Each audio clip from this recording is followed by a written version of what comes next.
PDIP selalu mendramatisir keadaan. Iya, PDIP itu selalu menjadi sikapnya PDIP, ulahnya PDIP. Ya, katakanlah sebuah contoh, salah satu contoh ini ketika Pak Hasto ini ditahan karena kasusnya yang ada keterlibatan Pak Hasto di dalam kasusnya Harun Masiku. Terus apa narasinya dari teman-teman PDIP? Pak Hasto dikriminalisasi dan lain sebagainya. Padahal itu tidak bisa mereka buktikan. Yaitu salah satu contohnya seperti itu, selalu mendramatisir keadaan yang ada. Dan kalau kita coba tarik ke belakang, sama nih, ada beberapa hal yang sempat diungkapkan oleh PDIP, tapi menurutku ini terlalu mendramatisir keadaan di PDIP. PDIP mau dihabisi. Itulah pernyataan yang diteriakkan oleh elit PDI Perjuangan. Siapa yang mau menghabisi PDIP? Katanya ada kekuatan dan gerakan yang terstruktur, sistematis dan masif yang ingin melemahkan, merebut dan bahkan menghabisi PDI Perjuangan. Para elit ini bilang ditetapkannya Sekjen PDIP sebagai tersangka oleh KPK adalah indikasi yang memperkuat dugaan itu. Dan sebelumnya sang ketua umum juga bilang bahwa PDIP dikucilkan oleh partai-partai lain selama pilpres dan pilkada. Jadi para elit PDIP ini ingin menggambarkan kepada masyarakat Indonesia kalau mereka itu sedang dikeroyok dan mau dihabisi. Meskipun tidak eksplisit mereka menunjuk siapa, tapi yang selalu mereka tuding adalah Jokowi dan pada akhirnya Prabowo juga. Jokowi dianggap punya agenda untuk menghabisi PDIP. Kenapa Jokowi dituding? Ya karena narasi tentang pengkhianatan dan perusak demokrasi yang mereka sebarkan telah sukses mempengaruhi sebagian masyarakat kita. Sampai-sampai beberapa orang yang ditokohkan dan dianggap intelek dan cerdas percaya dan rame-rame memusuhi Jokowi. Dan setelah itu mereka menggunakan kelompok akademis yaitu mahasiswa-mahasiswa yang masih belajar meluruskan kencingnya untuk rame-rame mempropagandakan tudingan mereka itu. Anak-anak yang baru bisa mengeja kata demokrasi itu lalu berhamburan ke jalan, merasa heroik, melawan ketidakadilan padahal cuma jadi kuda tunggangan. Tapi apa benar PDIP mau dihabisi? Dan apa iya Jokowi yang cuma pensiunan punya kapasitas untuk mendalangi? Mari kita gunakan nalar dan logika sederhana untuk memahami soal ini. Playing victim dan seruan seolah-olah PDIP mau dihabisi sesungguhnya adalah siasat para elit partai untuk berdalih dan menutupi dosa-dosa mereka. Hukum sedang bekerja secara proporsional sesuai dengan fungsinya memberantas orang-orang yang bermasalah. Elit-elit partai akan menjadi sasaran karena memang merekalah para pelakunya. Lalu ketika satu persatu mulai diproses, para elit ini pun paranoid dan panik. Tidak ada tempat bersembunyi dan tidak ada lagi yang bisa melindungi karena kadernya yang jadi presiden sudah turun jabatan. Dan karena sang presiden tidak mau menjamin elit ini tidak akan tersentuh hukum, maka mereka rame-rame menudingnya sebagai pengkhianat. Tapi kader itu pinter, tidak sekalipun dia mau meninggalkan atau mundur dari partai sampai partai memecatnya. Artinya secara de facto sang kader tidak bisa dibilang berkhianat. Wong partainya yang memecat kok, bukan dia yang keluar. Nah, setelah sang kader turun jabatan dan dikeluarkan dari partai, maka lebih lapang bagi pemerintah selanjutnya untuk memproses para elit yang selama ini merasa di atas angin, merasa kebal hukum dan merasa tidak akan tersentuh. Oke, ini narasi yang sempat dinarasikan oleh PDIP ya, soal katanya PDIP itu mau dihabisi.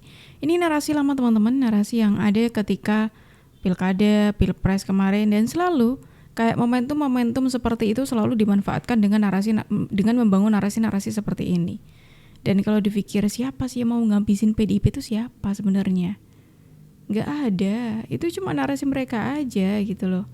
Lucunya lagi nih, dengan adanya narasi-narasi soal itu, kemudian ada juga nih yang mengatakan ini tuh salah satu bentuk upaya adu domba nih di dalam PDIP. Kok bisa adu domba? Ini Dalang salah satu dibalik contohnya demo nih. adalah Hasto, Viti Bazar laknat Termul. Termul itu apa? Oh, Ternak Mulyono kayaknya ya. Ya memframing masyarakat agar benci anti kroni, PDIP. dan drama politik. Murahan PDIP jalur gendeng. Coba kita telaah satu persatu. Hasto Kristianto, Sekjen PDIP, lagi kena kasus korupsi. Apa reaksinya? Main drama. Dia bilang ini kriminalisasi. Dia klaim diperlakukan tidak adil. Bahkan dia ngotot minta pindah ke Rutan Salemba biar lebih gampang dikunjungi simpatisan. Lah, ini tahanan atau pejabat 4 VVIP. Pilih-pilih kayak Tapi gitu tunggu ya. dulu, ini belum puncaknya. Hasto juga minta semua barang bukti dikembalikan. Bentar, ini kasus korupsi, bukan barang ketinggalan di lost dan found. Barang bukti itu justru jadi alat untuk membongkar kejahatan. Betul. Kalau semuanya dikembalikan, terus KPK mau nyidik pakai apa? Tarot?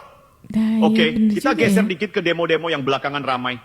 Awalnya dikira protes rakyat, tapi setelah dikupas, ternyata ada yang lebih menarik.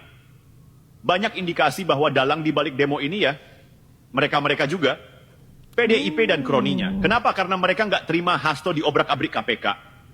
Coba lihat pola mainnya. Begitu kasus Hasto mencuat, demo semakin brutal. Isunya beragam. Mulai dari pemilu curang sampai RUU yang katanya kontroversial. Tapi intinya, satu, mengalihkan perhatian. Bikin gaduh, biar fokus publik beralih dari kasus korupsi mereka ke isu lain. Yang lebih absurd, ada yang minta judicial review ke Mahkamah Konstitusi. Katanya demi demokrasi. Lah, sejak kapan kelompok yang doyan nepotisme peduli sama demokrasi? Padahal, kalau jujur-jujuran, tujuan utamanya simple. Cari celah buat nyerang lawan politik dan nyelamatin orang-orang mereka yang terjerat hukum. Oh, ini salah satu contohnya ketika narasi-narasi seperti ini dituduhkan balik nih katanya. Ini tuh narasi-narasi kayak gini tuh membuat masyarakat supaya berhenti supaya masyarakat itu anti PDIP. Terus kemudian ada lagi tuh narasi kalau katanya PDIP sedang diadu domba dan lain sebagainya. Sebentar dulu nih, bukan kok gimana-gimana gitu ya.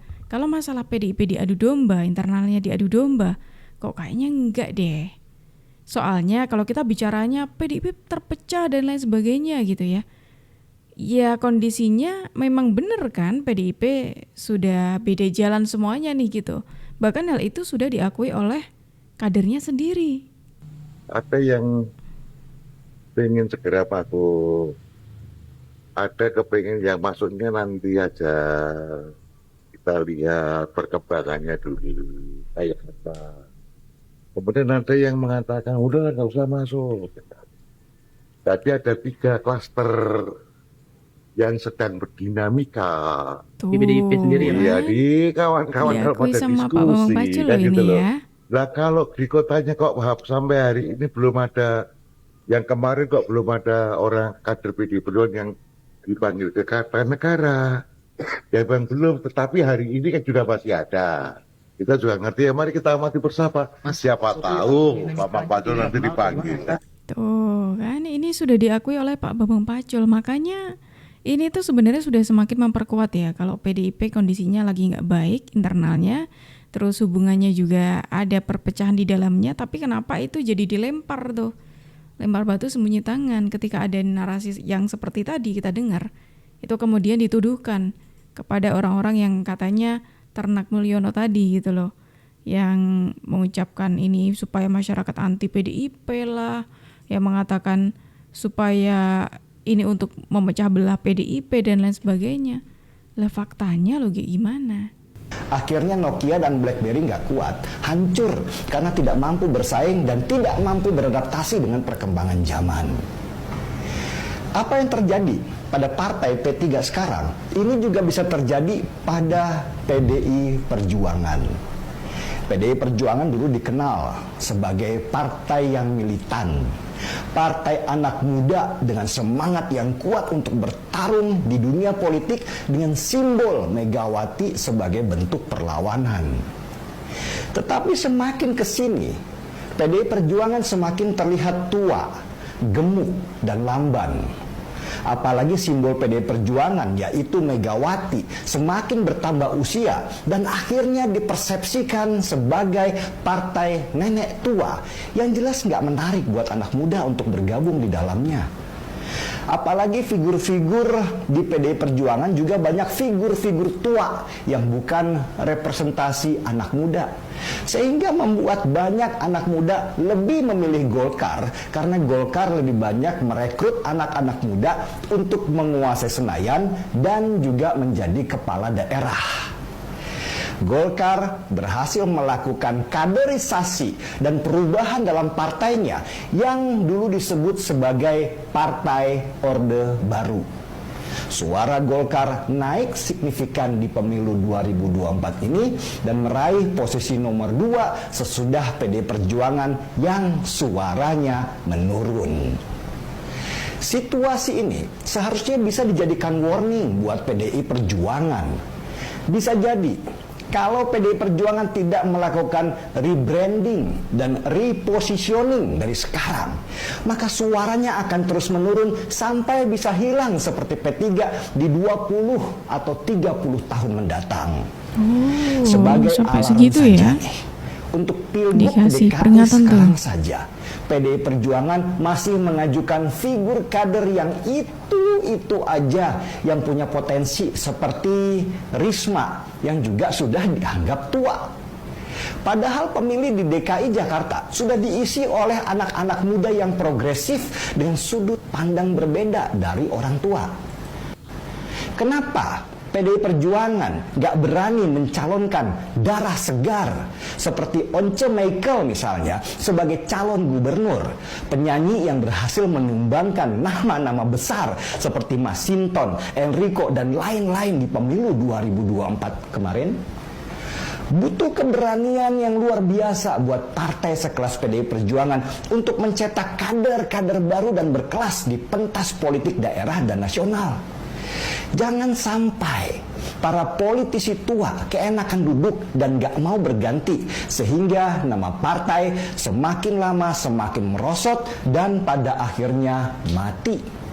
Seperti kata pepatah, tidak ada yang abadi kecuali perubahan itu sendiri. Loh, saya cuma pengen tanya, Jokowi ada terlibat BLBI? Enggak. Ada terlibat seperti Senturi? Enggak. Ada menjual Indosat? Enggak. Apa sih yang dijual oleh Jokowi? Ya, bahkan Jokowi bisa mengambil kembali, mohon maaf, Freeport. Dan banyak lagi perusahaan-perusahaan besar yang tadinya mayoritas sahamnya di atas 70% kemudian dibalik oleh Pak Jokowi dan bahkan tidak diberi kesempatan lagi karena harusnya saham itu lebih besar, mayoritas harusnya ada di tangan Indonesia sehingga mereka kemudian nggak mendapatkan proyek lagi di Indonesia. Itu sebuah prestasi loh. Saya bukan aktivis 98, tapi saya ingin agar semua aktivis yang ada di Indonesia ini bicara tuh terukur, gitu. Jangan ada keberpihakan. Kalau mau independensi, kalau mau dikatakan sebagai aktivis dia harus independen, tidak boleh berpihak. Itulah kenapa tadi di awal aku mengatakan partai ini suka mendramatisir karena keadaan yang sebenarnya nggak apa-apa nih gitu ya, itu dibuat semakin panas oleh partai ini dan makanya semakin diperkuat lagi dengan kayaknya kok semakin lama ini PDIP jalannya semakin lamban ya gitu, tidak seperti dulu. Memang harus perlu adanya perubahan lah di sini gitu, karena kalau tidak ya bisa-bisa PDIP tidak lagi bisa mengikuti perkembangan politik di tanah air. Jadi mereka tetap stagnan di sana gitu. Makanya partai ini sudah tidak lagi dilirik oleh anak-anak muda dan anak-anak muda itu jauh lebih memilih partai lain yang lebih mengedepankan atau bisa melirik anak-anak muda saat ini. Dan apalagi kalau kita bicara soal PDIP yang terus-terusan menyerang gitu ya, dengan narasi apapun itu. Dibalas tuh sama Ibu Irma. Bayangin dong, Pak Jokowi pernah gak kayak gini? Pak Jokowi pernah gak kayak gini? Enggak juga gitu.